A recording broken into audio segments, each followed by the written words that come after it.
नमस्कार. ढोकळा खायला आवडतो, परंतु मार्केट सारखा ढोकळा घरी बनत नाही. तुम्हाला जर असं वाटत असेल तर चला मग आज मी तुम्हाला अचूक प्रमाणात घरच्याच साहित्यात परफेक्ट असा मार्केट सारखा मऊ लुसलुशीत जाळीदार ढोकळा तोही कमी वेळात कसा बनवायचा ते दाखवते. त्यासाठी व्हिडिओ शेवटपर्यंत नक्की बघा.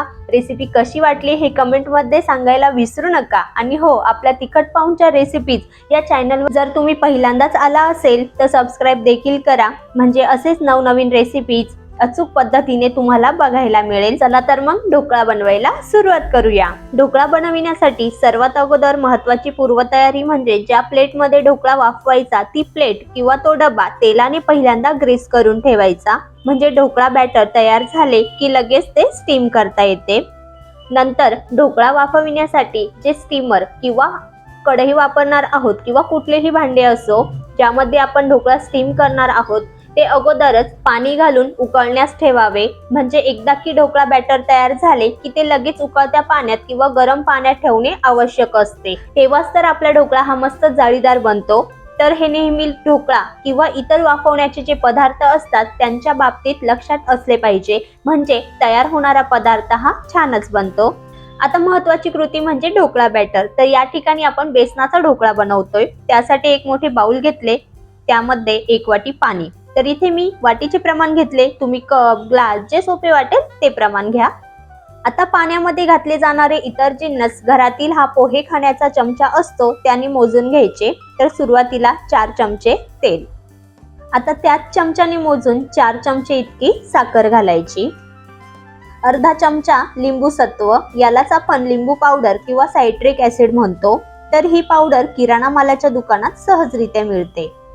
तर पाण्यात घातलेले सर्व जिन्नस चमच्याने पाण्यात एकजीव करून घ्यायचे, म्हणजेच पाण्यामध्ये साखर लिंबू पावडर व्यवस्थित एकत्र करून घ्यायचं. तर बघा हे व्यवस्थित असं मेल्ट झालेलं आहे. आता यावर आपल्याला चाळण ठेवून यामध्ये 1.5 वाटी बेसन घालायचं. तर वाटी भरताना ती जास्त दाबून भरलेली नाही, हलक्या हातानेच, म्हणजेच वरवर हे पीठ घेतलेले आहे. त्यातच मी चवीनुसार मीठ घातले. तर मीठ हे 1 चमचा इतके घेतले. तर बेसन पीठ हे चाळूनच घ्यायचे आहे. डायरेक्ट बेसन हे पाण्यामध्ये मिक्स करायचे नाही, ते असे चाळूनच घ्यायचे.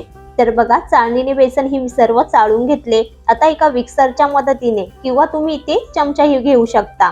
तर हे सर्व पीठ पाण्यामध्ये व्यवस्थित मिक्स करायचं आणि चाळून घेतल्याने पीठ हे लगेच पाण्यामध्ये मिक्स होते, त्यात गठुळ्या पण होत नाही.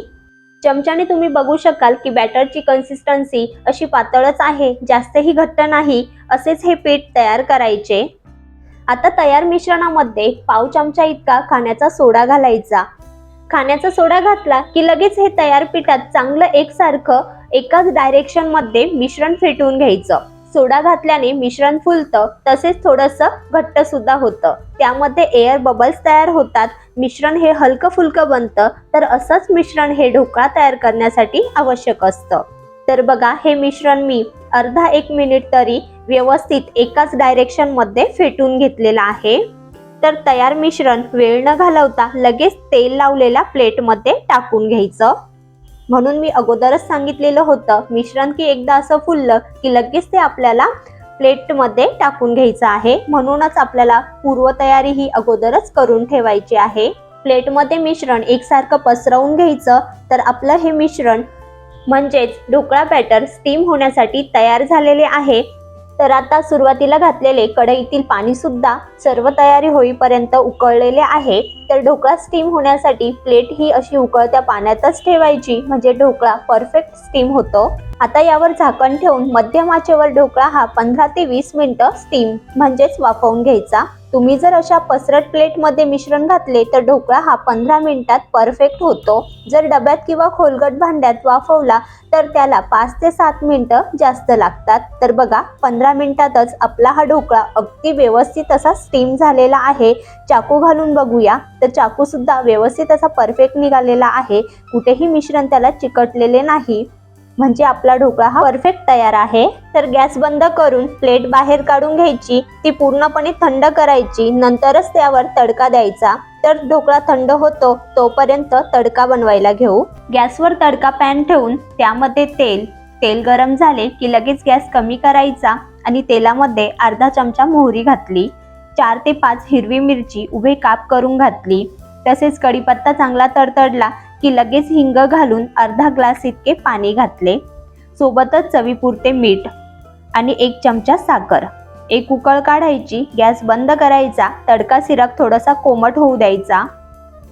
तर इकडे ढोकळाही थंड झाला आहे, तर याचे आवडीप्रमाणे छोटे मोठे याप्रमाणे चौकोनी आकारात पीसेस कट करून घेऊ. ढोकळा कट करताना जाणवत आहे की तो किती छान असा सॉफ्ट झालेला आहे. तर बघा, तुम्हाला एक पीस मी दाखवते, किती मस्त अशी जाळी पडलेली आहे आणि एकदम असा मऊ लुसलुशीत झालेला आहे.